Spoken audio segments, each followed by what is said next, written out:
Oke. Ya, kami di Sungai Kluit hari ini naik perahu pertama kali untuk orang asing dan ya kami naik kira-kira 3 jam ke Kluit Tengah ya, dan mengunjungi ya teman di sana, dan tempat di sini pesisir sungai, wow, indah sekali.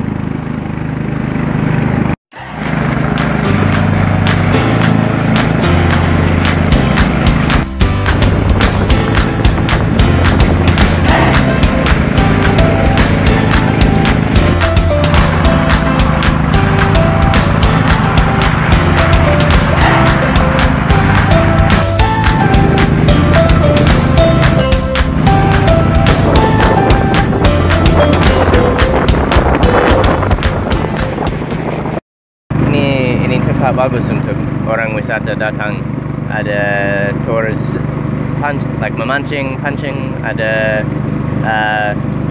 tours lewat sungai untuk ya melihat gunung, trekking, ya bisa berhenti dan minum kopi, dan ya ini tempat bagus untuk para wisata.